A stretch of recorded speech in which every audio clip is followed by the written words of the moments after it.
Hello, my name is Newt Engel. I'm the NCAA rules interpreter. Today we're going to be talking about our competition jacket tightness. To measure the tightness of our jackets, we're going to be using the precise button checking tool that is going to make sure our jackets are in compliance with NCAA regulations. You will find in our rule book that there are approximately 3 pages of rules that deal with the jacket dimensions. It's incumbent upon you to know all of the rules when it comes to all of our competition equipment, including the jacket. But today, we're going to be concentrating primarily on the tightness of the jacket. Let's take a look at the precise tightness gauge. At this end of the gauge, you'll find a knob with the indicators on the shaft. The indicators are showing how much pull the gauge is going to put when you're checking the tightness of the jacket. Right now, it is set at slightly less than 6 kilograms. Our rules call for the tightness gauge to be set between 6 and 8 kilograms. You must consider this when you're checking your team's jackets. For NCAA purposes, we are going to try and give the athlete the benefit of the doubt and set the tightness gauge at the maximum permissible pull, which is 8 kilograms. To do that, you simply turn the knob and screw it in until the line right below the 8 is visible, like so. This indication shows that the precise gauge is going to pull on the buttonholes approximately 8 kilograms of pressure to check and see if the jacket is legal. At the other end of the gauge, you will notice that there is a place for the buttonhole hook and for the button. Once it's hooked up on the jacket and you're applying pressure, you're going to watch this red line right here. That's the indicator as to whether or not the tightness of the jacket is legal or illegal. Should you put pressure on the gauge, you'll see that the red line will move in. So long as you can see it, like right there, it's legal. If it goes a little bit further, the tightness of the jacket would be illegal. Right out here is wonderful. Preparing the athlete for button examination. What we're going to do is ask the athlete to stand with his feet together. Otherwise, we could get a false reading on the lower buttons. We're going to ask him to put his arms at his side and have his head straight. We don't want him looking down. That changes the neck muscles and could give a false reading on the top buttons. Also, we'll instruct that they're not allowed to roll their shoulders. A lot of athletes have found if they roll their shoulders forward, it makes the buttons a lot looser, but it's also a false reading when we're in our shooting position.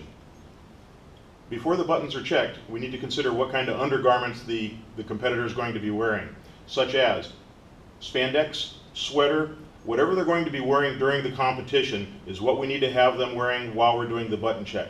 Also look and see if they're wearing a trouser belt. And the trouser belt has to be secured just like it is when they're shooting. Or if they're wearing braces or suspenders, they have to also be underneath the coat while we're doing the check. And their trousers should be secured just like they do when they're in competition. So we can get a very good accurate reading of the buttons when we're doing the button check. For our female shooters, consider what kind of undergarment you're wearing, such as a bra, sports bra or a regular bra. It makes a huge difference in the way that the buttons will be checked as far as tightness goes. The purpose of this video, we're going to be checking the tightness of the jacket.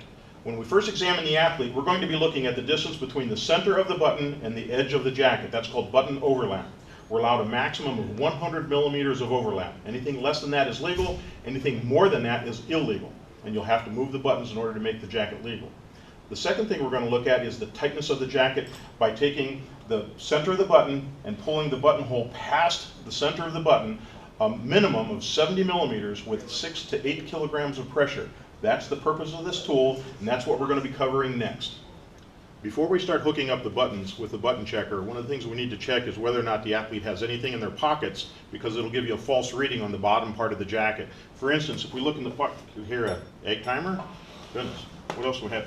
Phone, well, wallet, keys, anything else in there?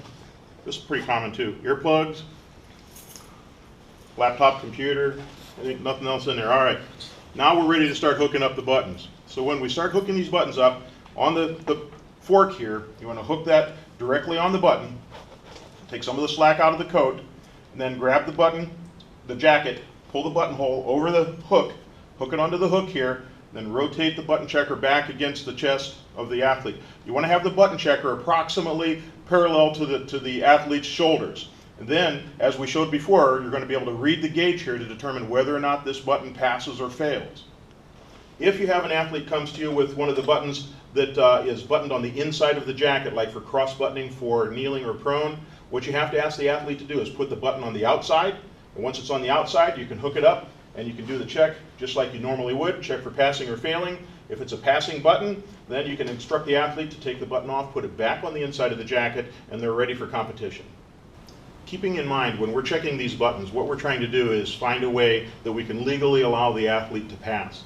Some of the things that can cause a problem when we're doing that is when you go to hook your button checker up to the button, if the inside edge of the jacket might roll a little bit, like so.